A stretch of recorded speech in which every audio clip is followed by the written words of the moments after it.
Hi, this is John Reed of JohnERP.com, and I wanted to get back onto my tips for third-party SAP solutions providers. And I haven't been able to do this in a couple weeks because I've been on the road, but if you have other issues you'd like me to present on, just let me know and I'll continue with this video series. Today I really want to talk about something really important, which is how we might be able to garner traffic through either organic search or pay per click. And it's a question I get a lot from my clients as far as where should they be spending their money in terms of capturing a keyword, for example, versus a pay per click situation. And let's take the example of something that is relevant to johnerp.com, which is the SAP podcast search term. So if you do a search in Google on SAP podcast, my site comes up pretty high. I think it's usually number 2 or number 3 or number 4. So it's pretty high.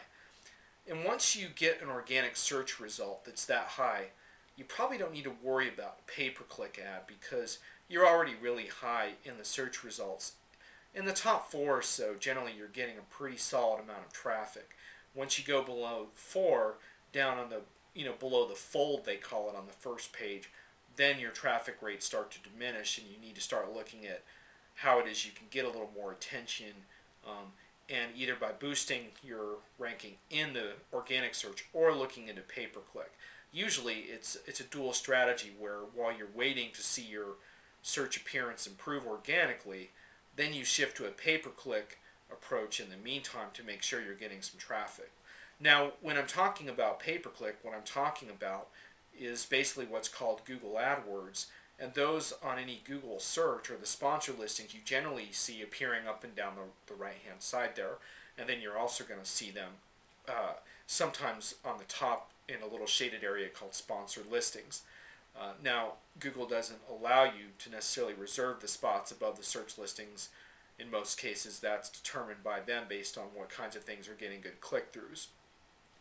And that's something that you're going to take a look at when you get into the world of AdWords, which I have managed for some clients, and it can definitely pay off. But here's a good lesson about AdWords, which is basically when you think about pay-per-click, you don't want to pay just for traffic. It's really too expensive.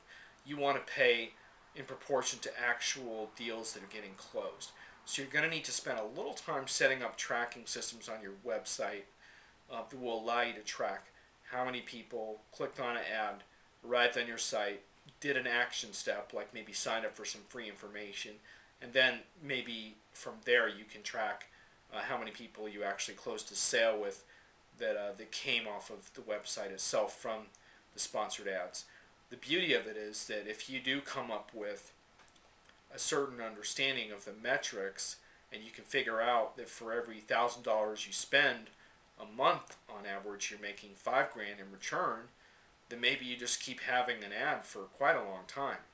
Now, there's definitely some variables around pay-per-click because you have to deal with the fact that some search terms, especially in the SAP world, are very expensive per click, maybe as high as $10 or even a little bit higher. And that can get pretty expensive even if you have big ticket items you're trying to sell. So you have to consider that, and then where you get positioned on the page, and then experimenting with different ad copy approaches to see which ones work better. So there's a lot of experimentation around pay-per-click that has to take place. But generally speaking, a pay-per-click is really handy when, for example, you're trying to launch a new website, you haven't been around for very long, and you know that it's going to take 6 months to a year for you to develop enough content to really start appearing strong in the organic listings.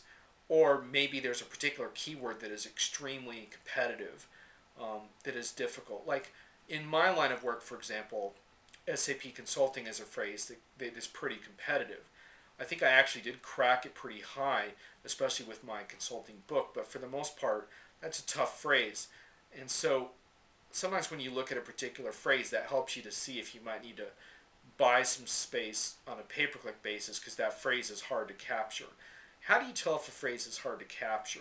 Well, it's not always simple, but a lot of times what you do is you look at the top listings and you figure out how much authority those listings have. For example, if a lot of them are listed from like SAP.com or Accenture, if those are the types of sites generating the listings, then it tells you those are going to be hard nuts to crack as far as getting higher on that particular page.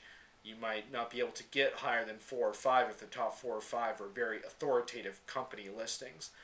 The other clue would be a Google PageRank. If you download the Google PageRank toolbar and you see that the page rank of the homepage of the listings above you is in the PageRank 5 area or higher. PageRank 5 is an excellent page rank these days. It's on a scale of 1 to 10, but 5 is very strong. So if a lot of the sites above you have PageRank 5 or higher, that means it's going to be a real challenge to get even higher up there and really win that phrase. So you have to keep that in mind. But here's something I really want to caution you about, which is that there's a lot of SEO scam artists out there that charge a whole heck of a lot of money for what I consider either witch doctor or snake oil stuff. Basically, SEO is not that fancy, and I have a guide that I'd be willing to send anyone who wants it. It's called the Defiant Guide to Search Engine Optimization. I share it with my clients, but it's basically a very practical way to achieve organic search success. And it's a short guide, but I think it's very powerful, and it's based on the best insights I've seen. And it's a do-it-yourself model. It doesn't require super fancy consulting help. You can do a lot of it yourself. And one of the keys that I would want you to remember from this is that it's not just about capturing one phrase, because people rarely say SAP podcast in a search, for example, to take that one. If you check on that phrase, you'll see, I think I come in number 3. I think number 1 usually is the site sappodcast.com. And the only reason it comes in number 1 is that it's in the URL itself. It's got nothing on the site, and they've never posted any content. It drives me bonkers, but it's the number 1 on the site. But here's the key, is that all the variations on that phrase, they don't get. So if someone types in, I'm looking for an SAP podcast on CRM, or I'm looking for an SAP podcast on GRC, or SAP podcasts on skills and salaries, or whatever it is people are going to write, or downloadable SAP podcasts, market commentary on SAP in podcast form, the kinds of stuff that people type in their phrases. Those are typically called like long tail search phrases, and the way you capture them is having a variety of content on your site related to a particular area, and that content then needs to be linked by authoritative sites that like your site, and Google judges that by how many people link to you, generally speaking, without you linking back to them. So that's kind of a short version of this. This would probably require a longer video to explain fully, but the point is that capturing a particular phrase can be nice, but a lot of these phrases don't generate all that much traffic, and it's more important to have subject matter relevance in a particular area, and that really requires more than just that SEO gimmicky stuff about getting one phrase and seeing yourself as number 1. If you're SAP podcast, you got number 1 on that one phrase, but you didn't get anything else. That's the only one. You don't get any of the variations on it because your site's got no depth. It's crap. So you're going to want in-depth content on a number of topics. One really good way of doing it is think of it like a book and start with your key area of focus and then break it down into subtopics and make sure your top 5 to 10 subtopics each have their own dedicated pages and detail on that content, and make sure it's high caliber content. Yes, that takes work, but in the long run, if you really start doing well on a particular series of searches, you might really be golden for a couple of years or longer. It's called the so-called virtuous circle. So it takes a lot of work, but once you're there, you're rolling. Anyway, I hope that gives you a little better understanding of how pay-per-click and organic search can work together to give you some visibility and help you to really make the impact on the SAP market that your awesome solution surely deserves. This is John Reed of JohnERP.com.